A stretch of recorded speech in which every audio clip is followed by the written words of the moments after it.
All right, everybody. So I wanted to do a quick interview with the Neon Nightmare after his 2024 Spokane triple header.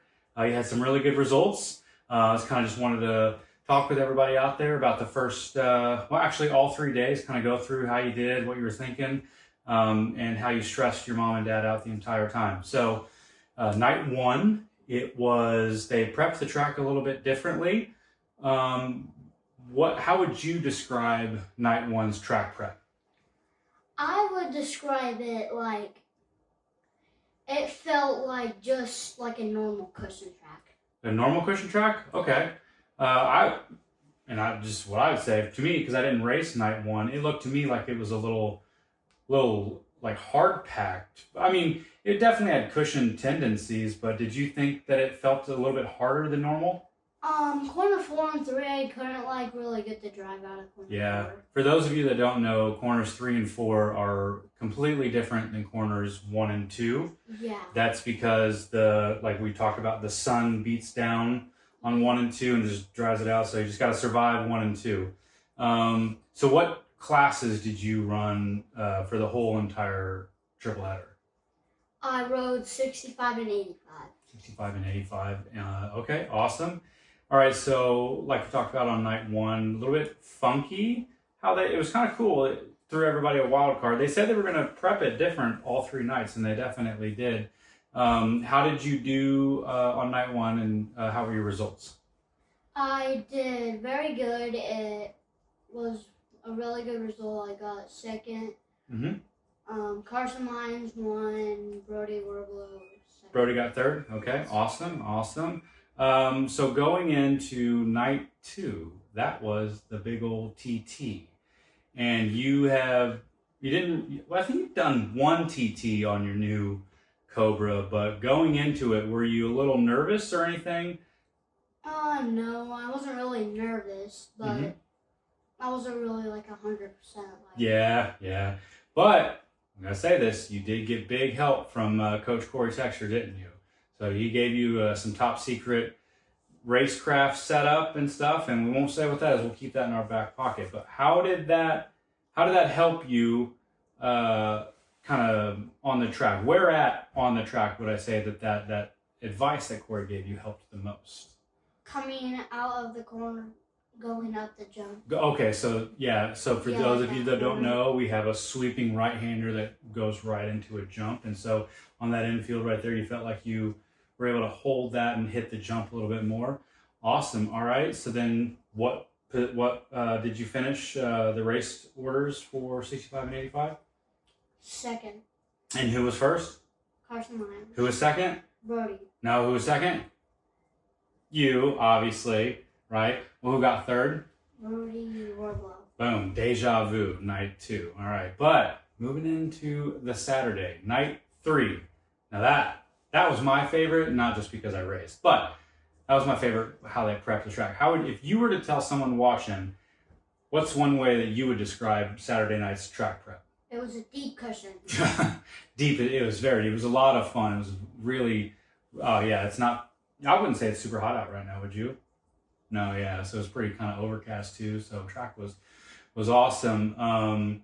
So there was a little bit of a shakeup in 83 or in 85's. I don't know who the other person was, but they were an older person.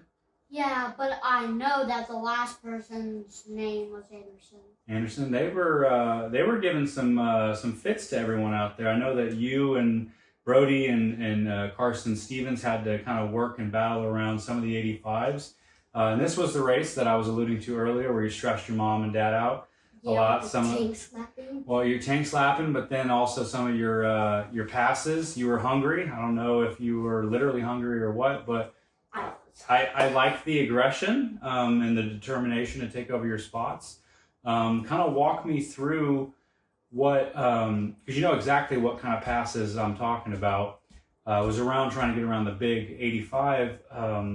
We talked about it. You looked like you were trying to stick a nose in on the inside, but then all of a sudden you pulled something out of nowhere that you hadn't done all night, and you went around the outside. What did the track show you that you thought maybe that would work out? Walk me through that move. I I tried the outside line on practice coming out of corners 1 and 2. Mm-hmm. It was a like cushiony. Mm-hmm. I like didn't really like it at practice, but then I wanted to try it again. But since they prepped the track really good, I wanted to try it again, and then it like worked really good. Yeah, you were definitely driving out of that corner hard. Overall, I would say you had a really good showing on the weekend, or the triple header, I should say.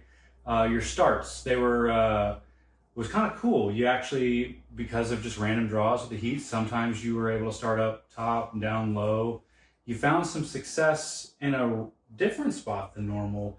Talk me through kind of some of the starts, because normally, it's no secret, you like to start out wide at Spokane, but you found success on the middle. What did you notice about your starts that allowed you to get the good starts that you were getting for the most part all weekend? Since there was like no one who started on the middle, Mm-hmm. and there was a lot of people who started on the outside, like the 450s, 250s, a bunch of those really big bikes. I really wanted to try the middle. Yeah. And you told me to try it, and it worked really good. What I liked about it is that I had more like pushing, like it was like a slingshot. It like slingshotted me. Now, I was watching from outside the pits. Were you in a rut, or were you on flat whenever you started? It was like a teeny tiny rut. Okay, you weren't looking for like the deep ruts. You were looking for kind of like the middle one. Awesome. Yeah, again, that's something that because I took advice from Joe Kopp that said let your kid fail. Basically, like you can't be hovering over him, so you got to go work from a distance. And so I said, all right, I'm gonna step back and let you do your thing. And by golly, you had good starts. And I did want to ask you about the starts, if you were in a rut or if you were off to the side. But that's really interesting to know. And you did allude to it earlier. Would you sit still? What you alluded to it earlier. The tank slapping that you had past. You were past the starting line. It was the TT. It was going to the TT. What do you think happened with the tank slap? Because I have my theories, but what do you think happened? I honestly don't know why I was tank slapping. Yeah, well, so I've gone back and watched a little bit of the clips, and I think what we can do is sit back a little bit and take a little bit of some of that weight off that front tire. So we'll get out there on a Wednesday, like we always do. We're always out there on Wednesdays, and we'll try kind of moving that body weight around and slamming those knees to the plastics and trying keeping it in line. But I will say, I can't teach this to you, but one of the things that you did really good was how you saved the tank slap. So high five for that one. Yeah, I just stayed calm. Yeah, so when you started tank slapping, what was your initial reaction? Nothing. Yeah. Like, I just didn't really pushed it to keep it still. Mm-hmm. Because it's really hard for people to not react. Yeah. When people are tank slapping, it's really scary, but I just stayed calm. Yep, and just let it do its thing, right? It's kind of like when Declan Bender was at the DuQuoin Mile. Remember, he talked to you about that. Like, it's one of those things you just have to relax and let it work through it, right? When in doubt, gas it out. Just kind of stay calm. Just good. That's good. I forgot what you said at Ranger. It was something let Jesus take the wheel. Yeah, I was let Jesus take the wheel. Awesome. All right, buddy. Well, we got a couple weeks off until our next race, but we're doing something pretty cool next weekend. What are we doing next weekend? Where are we going? The Silverwood. Yeah. Now, you got it for doing something pretty cool at school last year. What did you do, and why did you get tickets to Silverwood?